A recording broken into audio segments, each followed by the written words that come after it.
ओम नमः भगवते वासुदेवाय नमः। एक समय धर्मराज युधिष्ठिर बोले, हे भगवान, बैसाख माह के कृष्ण पक्ष की एकादशी का नाम क्या है और इसकी विधि क्या है और इससे कौन से फल की प्राप्ति होती है, सो विस्तार से कहिए। इस पर श्री कृष्ण भगवान बोले, हे राजेश्वर, बैसाख माह के कृष्ण पक्ष की एकादशी का नाम बरूथनी है। यह सौभाग्य को देने वाली है। इस व्रत के प्रभाव से मनुष्य के समस्त पाप नष्ट हो जाते हैं और सौभाग्य की प्राप्ति होती है।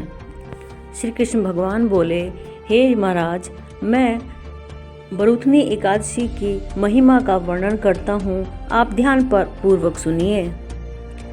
श्री कृष्ण भगवान कहते हैं, यदि बरूथनी एकादशी का व्रत एक अभागन स्त्री करे तो उसे भी सौभाग्य प्राप्त होता है। बरूथनी एकादशी के व्रत के प्रभाव से ही राजा मानधाता स्वर्ग को गए थे। बरूथनी एकादशी के व्रत का फल 10,000 वर्ष की तपस्या करने के फल के बराबर है। कुरुक्षेत्र में सूर्य ग्रहण के समय जो फल स्वर्ण दान करने से मिलता है, वही फल बरूथनी एकादशी के व्रत के करने से मिलता है।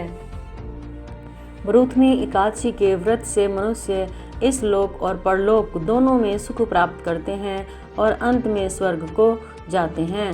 शास्त्रों में कहा गया है कि हाथी का दान घोड़े के दान से श्रेष्ठ है और हाथी के दान से भूमि का दान श्रेष्ठ है और उससे भी उत्तम तिलों का दान है। तिल से स्वर्ण का दान और स्वर्ण दान से अन्न दान श्रेष्ठ है।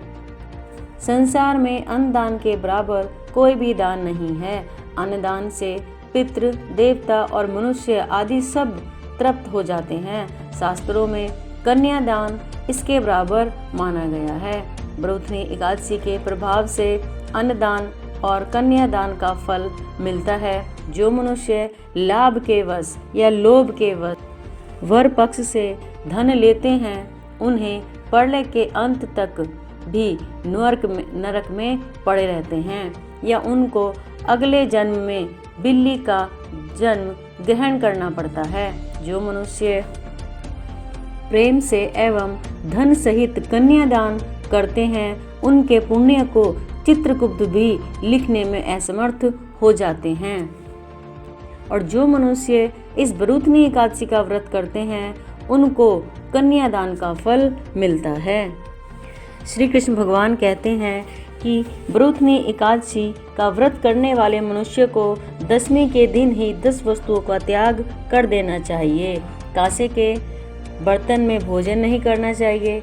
मांस, मसूर की दाल, चना, कोंदो, शक, मधु अर्थात शहद, दूसरे का अन्न, दूसरी बार भोजन करना, स्त्री संग करना 10वीं के दिन ही त्याग देने चाहिए।